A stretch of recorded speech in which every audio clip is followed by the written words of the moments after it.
ఇగో చూసి రాయిగా వ్యవసాయ శాఖ కమిషన్ చైర్మన్ గా పోచారం త్వరలో నియామకానికి సర్కారు కసరత్తు కేబినెట్ హోదాతో కూడిన బాధ్యత అప్పగింత కాంగ్రెస్ లో చేరిక టైంలోనే సూత్రప్రాయ డిసిషన్ సముచిత గౌరవం కల్పిస్తామని సీఎం ప్రకటన అంటూ నేను కరెక్ట్ గా 2 రోజుల కిందనే చెప్పిన ఏమని చెప్పినా నేను ఛాలెంజ్ చేస్తున్నా అని చెప్పిన పదవి తీసుకోకుండా ఉండడు ఎట్టి పరిస్థితులలో పదవి మాత్రం తీసుకోకుండా ఉండడు అని చెప్పినాం అదేం పదవి అనేది నేను ఆ రోజే డిసైడ్ చేసిన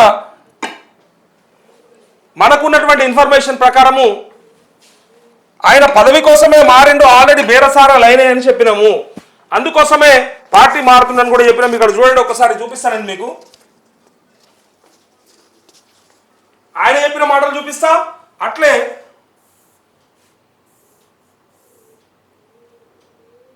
చెప్పేటప్పుడు మాత్రం సుతపుస ముచ్చట చెప్తారు వీళ్ళు ఆయన ఎందుకు చేరిండు అనేది ఇక్కడ చూడండి ఇగో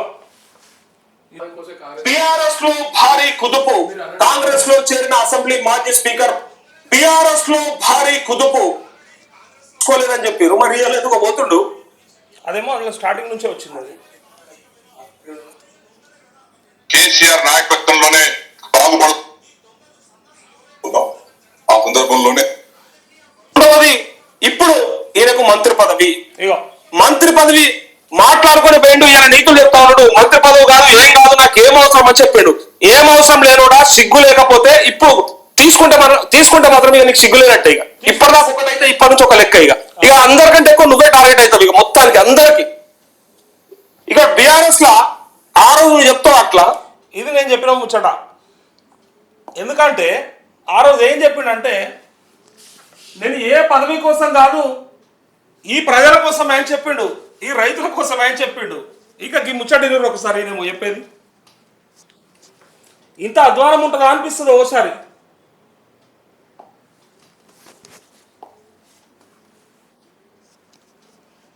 ఇగో ఇది ఆనిముత్యాలు ఆయన మాట్లాడినటువంటి ఆనిముత్యాలు వినాలి మీరు శిక్షణ గల సుచిత్రైనటువంటి సైనికులు కార్యకర్తలు ఉన్నారు దొంగలు వైరు కొంతమంది పోని వికాసమైనటువంటి ప్యూర్ కార్యకర్త నాయకులు మిగిలిన ఇక్కడ దొంగలు వెళ్ళిపోయారట ఎవరెవరైతే దొంగలు ఉంటారో ఆ దొంగలు వెళ్ళిపోయారట ఇప్పుడు నికార్సైనటువంటి నాయకులు మిగిలిపోయారట ఈ నికార్సైన నాయకుడు సరే వాళ్ళ కేసీఆర్ సరే కొంతమంది స్వార్థపరులు ఎమ్మెల్యేలు పార్టీ మారుతున్నారు స్వార్థపరులు ఎవరు ఎమ్మెల్యేలు ఎవరు ఒకసారి చూడండి మీరు ఉంటూ ఉండిపోయి ఇక పోయిన పోయి పొట్టట వాళ్ళు పొట్టట ఈయన ఏమని పిలుస్తారు లట్టనట్రా ఏమంటారు వంశీ పోయిన వాళ్ళంతా పొట్టాయరు మరి ఈయన ఏమైంది ఉండిపోయినోడు మళ్ళా 1-2 రోజులలో మారింది ఒక నాయకుడికి ఒక పెద్ద మనిషికి మనం పదవులు అనుభవించి అన్ని విధాలుగా అనుభవించి కష్టాలలో పదవులు అనుభవించి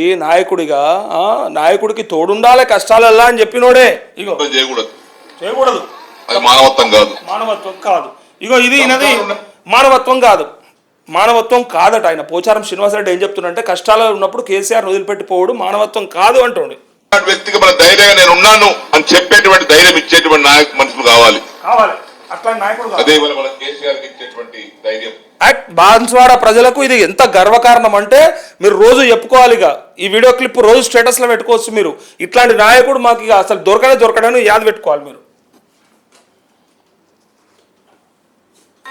శిక్షణ గల కాదు కష్టాలు ఉన్న వ్యక్తికి మన ధైర్యంగా నేను ఉన్నాను అని చెప్పేటువంటి ధైర్యం ఇచ్చేటువంటి మనుషులు కావాలి సరే ఇక నీ ముచ్చట్లన్నీ ఇక ఇన్నరు ప్రజలకు కూడా అర్థమైపోయింది నీ పనికిరాని ముచ్చట్లు చెప్పుట్లా నెంబర్ 1 అని అర్థమైపోయింది కానీ అసలు ముచ్చట ఏంటంటే మనం మాట్లాడేది ఏంటంటే నీకు పదవి ఎందుకు అని అడుగుతా ఉన్నావు నువ్వు చెప్పినావు కదా మొన్న చేరిన రోజు ఏమన్నాడు చేరిన రోజు ఉన్న వీడియో కూడా ఉన్నది నేను ఏ పదవుల కోసం వస్తలేను రైతుల కోసం రైతుల ఉన్నతి కోసం మాత్రమే పనిచేయడానికి ప్రయత్నం చేస్తా ఈ పార్టీ మారేది కూడా నేను పదవుల కోసం రావట్లేదని చెప్పి నేను ఆ రోజు చెప్పిన పదవి తీసుకోకుండా ప్రాణం పోయినా ఉండడు పదవి తీసుకోకుండా పదవుల కోసమే మారుతారు ఈ సన్నాసులు మళ్ళీ చెప్పేటప్పుడు మాత్రం మేము బ్రహ్మాండంగా పదవులు కాదు మేము ప్రజల కోసమే మారుతామని చెప్తారు. ఇక్కడ చూడండి, త్వరలో నియామకానికి సర్కారు కసరత్తు. నేను ఆ రోజు చెప్పిన క్యాబినెట్ హోదాతో కూడినటువంటి మంత్రి పదవి తీసుకుంటున్నాడు అన్న. క్యాబినెట్ హోదాతో కూడిన బాధ్యత అప్పగింత, కాంగ్రెస్ లో చేరిక టైంలోనే సూత్రప్రాయ డిసిషన్. ఇది డిసిషన్ కాదు, బేరసారాలు. మాకు తెలిసిన ఇన్ఫర్మేషన్ ప్రకారం నేను ఆ రోజు చెప్పినా ఈయన ఖచ్చితంగా మంత్రి పదవి కోసమే పోతున్నాడు, ఉన్న 6 పదవులలో ఒక పదవి ఈయనకే అని చెప్పి డిసైడ్ అయిపోయింది. అందుకోసమే అదే బేరం ఆడుకున్నాడు. ప్యాకేజ్ లేదంతా కూడా, ఎవరు కూడా నీతిమంతులు లేరు రాజకీయాలు. ఇది విలువలుగా ఇక సముచిత గౌరవం కల్పిస్తామని సీఎం ప్రకటన. ఇటీవల బీఆర్ఎస్ నుంచి కాంగ్రెస్ లో చేరిన ఎమ్మెల్యే పోచారం శ్రీనివాస్ రెడ్డికి సముచిత గౌరవం కల్పిస్తామని అదే టైంలో సీఎం రేవంత్ రెడ్డి ప్రకటించారంటూ ఈ సీఎం రేవంత్ రెడ్డి కూడా నాకు అనిపిస్తుంది, కొంచెం బాధ అనిపిస్తుంది. ఈ మాట చెప్పాలంటే కొంచెం సిగ్గు అనిపించాలి. అంతకుముందు అన్న మాట అది ఏందో తీసిపెట్టుర్రి. ఒకసారి అన్నాడు ఆయన, రాళ్లతోని కొట్టి సంపుర్రి అన్నాడు ఒక పెద్ద మనిషి. ఈ రాష్ట్రంలో ఎవడన్నా ఎమ్మెల్యేలుగా గెలిచి ఒక పార్టీలో గెలిచి ఇంకో పార్టీలో కొత్త రాళ్లతోని కొట్టి సంపురు అన్నాడు. ఆ రాళ్లు దొరుకుతలేవా? ఇలా కొట్టి సంపటోడు లేడా? లేకపోతే మీ తమాషాలా? రేవంత్ రెడ్డికి ఇలా అది ఎందుకు గుర్తొస్తలేదు అనేది నా ప్రశ్న. ముఖ్యమంత్రి హోదాలా ఈరోజు ఆ రోజు వాళ్ళు చేస్తే వ్యభిచారం అన్నవే, ఇలా నీదేమంటారు మరి? నేనేమని పిలవాలి? నువ్వు చేసేది ఏంది? ఇలా వాళ్ళు చేసినాడు, వాళ్ళు పార్టీ టీడీఎల్పీని విలీనం చేసుకున్నాడు, రాళ్లతో కొట్టి సంపమని చెప్పినటువంటి రేవంత్ రెడ్డి ఇలా సన్నాసులందరినీ బంజర్ దొడ్ల కట్టేసుకుంటున్నట్టు ఈ దొంగ బర్రెలంతా కట్టేసుకుంటా ఉన్నావు కదా. ఏం అవసరం వచ్చింది? ఏం అక్కరకు వచ్చింది? ఇలా నీ మాటలు నీకు యాదికి లేవా? ఎవరు చూపిస్తలేరా? పక్కపంటి ఉన్నటువంటి పిఆర్ఓలు, పర్సనల్ సెక్రటరీలు ఏం చేస్తలేరా? అసలు పనులు చేస్తలేరా? అంతకుముందు నువ్వు అన్న మాటలు అన్నీ మర్చిపోయారా? లేకపోతే అలా గుర్తులేవా? సార్ మనకి ఇట్లా అన్నం సిగ్గుపోతుంది, బయటకు పోతే ఇజ్జత పోతుంది, మానం పోతుంది మనది. అప్పుడు అన్న మాటలు గివి సార్ అట్లా మనం అటువైపుగా ఆలోచించవద్దు అని చెప్పాలి కదా. ఒకవేళ నేనేమంటా అంటే ఈ ఒక్కొక్క సన్నాసిని చేర్చుకునే బదులు ఒకవేళ బీఆర్ఎస్ ఎల్పీ పూర్తిగా విలీనం అవుతామని చెప్పి 23 మంది ఎమ్మెల్యేలు ఒకేసారి కట్టకట్టుకొని వచ్చి జాయిన్ అయితే వాళ్ళంతా కూడా నిజంగా మేము చేరాలనుకుంటున్నామని చెప్పి చీలిక తీసుకొచ్చి ఇక్కడికి వస్తే అప్పుడు ఏమన్నా ఆలోచించవచ్చు, పూర్తి ఎల్పీ విలీనానికి ప్రయత్నం చేస్తా ఉన్నారని అనుకోవచ్చు. సో అది రాజ్యాంగబద్ధంగా కూడా సహేతుకమైన చర్యనే అవుతుంది. సో అలాంటి చర్య కాకుండా ఇట్లా ఒక్కొక్క ఎమ్మెల్యేని నువ్వు చేర్చుకోవడం పట్ల ఇంటికి పోయి కండవాలు కప్పుడు, నీ ఇంటికి పిలిపించుకొని కండవాలు కప్పుడితే ఇది ఎంతవరకు సమంజసం అని చెప్పాలి. ఆ రోజు తప్పంటివి, అమ్ముడు వేదలను దొంగలాంటివి, నువ్వంటివి, మాలాంటి వాళ్ళతో కూడా అనిపిస్తేవి, ప్రతిపక్ష పాత్ర పోషిస్తామంటివి. ఈరోజు మరి మేమంటే నీకు బాధ ఎందుకు అవుతుంది? ఈరోజు మేము ఇదే ప్రశ్న మిమ్మల్ని అడుగుతా ఉంటే మీకు ఎందుకు నొప్పి అవుతా ఉన్నది? ఇక్కడ చూడండి, పదవుల కోసం కాంగ్రెస్ లో చేరలేదని చెప్పాడు కదా, మరి పదవి ఎందుకు తీసుకుంటున్నావు? సన్నాసి అనాలంటే నాకు చాలా బాధ అనిపిస్తుంది. తండ్రి సమానులు, అంత వయసు ఉన్న వ్యక్తి, 40-50 ఏళ్ల నుంచి రాజకీయాలలో ఉన్నాడు. ఇంత పెద్ద మనిషిని పట్టుకొని ఏదనాలంటే అది అనాలంటే బాధ అనిపిస్తుంది. ఇట్లా వేస్తోని రాళ్లతో కొట్టాలని చెప్పిన వాళ్ళు వాళ్ళే అన్నప్పుడు మరి ఇలా రాళ్ళు కొట్టచ్చునా లేదా అనేది నా పెద్ద ప్రశ్న. ఇంత పెద్ద మనిషిని పట్టుకొని కొన్ని మాటలు అనాలంటే బాధ అనిపిస్తుంది. ఏదో తెలిసి తెలియని సన్నాసి వేడుగా సంజయ్ కుమార్ అసంటాడు వేయండి వాడికి శుంఠ, దద్దమ్మ, జగిత్యాల ఎందుకు పనికిరాని చెత్త, అందుకోసమే పోయిండని చెప్పొచ్చు. నీకేం రోగమా? ఇంత పెద్ద మనిషివి, రాష్ట్రానికి మంత్రిగా పనిచేసినవి అవసరమా? ఈ కాలంలో సాగుజాలక నీ మాటలు నేనంటున్నవి కూడా కావు. రేవంత్ రెడ్డి అన్నాడు సాగుజాలక గీ వయసులో ఎందుకు అన్నాడు పార్టీలు మారుడు. ఇగో ఏమన్నాడు ఈరోజు ఒకసారి, ఈ ఆనిముత్యాలు అప్పుడప్పుడు తీసి పెట్టుకోవాలి, మనం ప్రజలకు చూపెట్టాలి. రాజీనామా చేయకుండా పార్టీ మారితే రాళ్లతో కొట్టండి, రాళ్లతో కొట్టి చంపండి. గ్రామాలలో అప్పుడప్పుడు చూస్తుంటాం, పిచ్చుకుక్కలు ఊర్లో స్వైర విహారం చేసి ప్రజల్ని కరిస్తే తరిమి రాళ్లతో కొట్టేట్లయితే చంపుతారో వాళ్ళను రాళ్లతో కొట్టించే బాధ్యత నేను తీసుకుంటా. నేనే ముందరుంటా. ఉండు, ఇక ముందరుంటానట, నేనే ముందరుంటా అంటుండు. మళ్ళొక్కసారి మీరు వినుర్రి ఈ ఆనిముత్యం. రాళ్లతోని కొట్టి మామూలుగా వదిలిపెట్టకండి, చంపండి అని చెప్తా ఉన్నాడు. గ్రామాలలో కొడతారు చూడు కుక్కలని, పిచ్చి కుక్కల్ని, అట్లా కొట్టి చంపండి తప్ప వదిలిపెట్టొద్దు. అవసరమైతే నేనే ముందరుంటా, నేనే మాట్లాడి నేనే రాళ్ళు తెప్పిస్తాను. మరి ఇలా ఎక్కడ పోయా రాళ్ళు దొరుకుతలేవు మరి నాకు.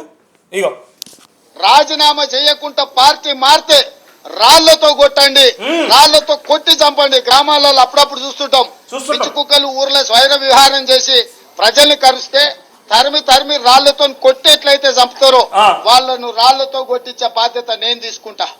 నేనే ముందలుంటా. రాజీనామా చేయకుండా పార్టీ అవసరమైతే ఆ రాళ్ల దెబ్బలు నేనే తింటా అని చెప్పిండు ఆ రోజు. మరి ఏమైనా ఇవాళ అంటే బాధ అనిపిస్తుంది మీకు. మరి మీరు చేస్తే తప్పు కాదు కదా, ఎందుకు కాదు? ఇక ఒకసారి చూడుర్రి, ఇగో ఈ రాళ్లతోని ఫస్ట్ దానం నాగేందర్ని కొట్టాలి. నేను అంటలేను, ఇది రేవంత్ రెడ్డి అన్నాడు, కరెక్ట్గా గుర్తుపెట్టుకోర్రి. రేవంత్ రెడ్డి అన్నాడు వీళ్ళను కోసం మరి రాళ్లతోని కొడితే ముఖ్యమంత్రి అలా కేసులు పెట్టిపియొద్దు. ఇంకొకడు కడియం శ్రీహరి, ఈ కడియం శ్రీహరి రెండోడు, తెల్లం వెంకట్రావు ఖమ్మం నుంచి మూడోడు, నాలుగోడు నిన్న పోచారం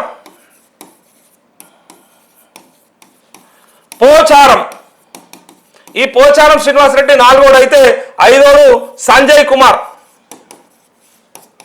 జగిత్యాల.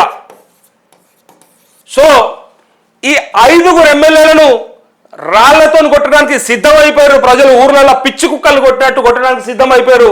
మరి మీరు కేసులు పెట్టకుండా వాళ్ళకి ఇబ్బందులు రాకుండా చూసుకుంటాడా రేవంత్ రెడ్డి అని అడుగుతా ఉన్నా. ఇలా 5గురి బాధ్యత రేవంత్ రెడ్డిది మాత్రమే. నాకు రేవంత్ రెడ్డితో ఏ తగాదా లేదు, రేవంత్ రెడ్డితో ఏ గట్టు పంచాయతీ లేదు. నాకున్నదల్లా ఒకటే, వీళ్లకు నువ్వే చెప్పినావు కదా, వీళ్ళని కొట్టమని నువ్వే చెప్పినావు కదా, ఈ సన్నాసులను ఇలా నువ్వెట్లా చేర్చుకున్నావు, వాళ్ళని ఎందుకు కొట్టవద్దు, కొడితే నువ్వు మాత్రం అడ్డంగా నిలబడాలి, కేసులు కాకుండా నిలబడాలి, లేదంటే ఏదైనా ఇబ్బంది వస్తే నువ్వే అడ్డం పడాలి. ఆ రాళ్ళ దెబ్బలకు తగలకుండా ఉండాలంటే నీకు తగిలే తప్పు లేదు. మీరన్న మాటలే చెప్తా ఉన్నాం, మేమేమి కల్పించలేదు ఎక్కడ కూడా. పార్టీ ఫిరాయింపులు చేసుకొని రాళ్లతో కొట్టి సంపమని చెప్పిన రేవంత్ రెడ్డి నువ్వు అడ్డం ఉండాలి. అలా ఈ రాయల దెబ్బలు నువ్వు తింటావా, వాళ్ళకి తినిపిస్తావా? ఒక ముఖ్యమంత్రిని ఇట్లా అనాలంటే బాధ అనిపిస్తోంది. కానీ పిసిసి అధ్యక్ష హోదాలా నువ్వే చెప్పినటువంటి మాటలు మేము చూసాం, ప్రజలకు కూడా తెలిసింది. ఇట్లా పార్టీ ఫిరాయింపులు ఇట్లా 5గురు, 5ట్లో ఒకటి మీకు కంటోన్మెంట్ రానే వచ్చే, కంటోన్మెంట్ 6గురు. ఇప్పుడు ఈ 5గురు చేరారు కదా, ఈయనకి ఇంకొక ఎంతమంది కావాలి? 26లో 21 మంది కావాలి, ఇంకొక 21 మంది కావాలి బీఆర్ఎస్ ఎల్పీ విలీనం కావాలంటే, బీఆర్ఎస్ ఎల్పీ పూర్తిగా విలీనం కావాలంటే.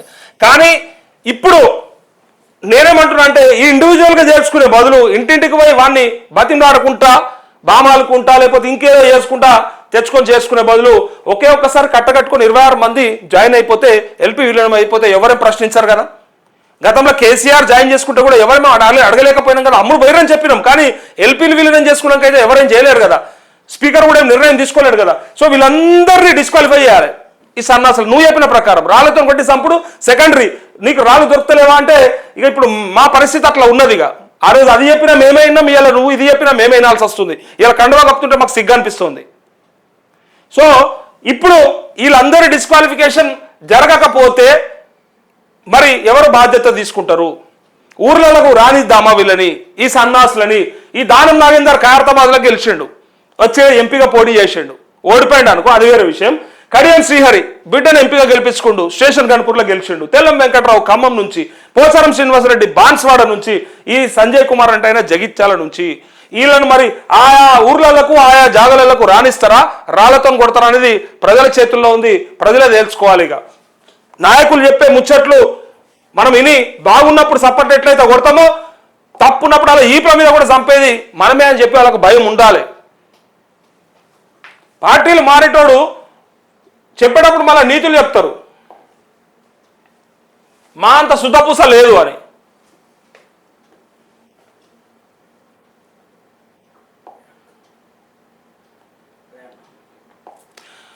ఇక పదవులు అయితే తీసుకోలేదని చెప్తా ఉన్నాడు.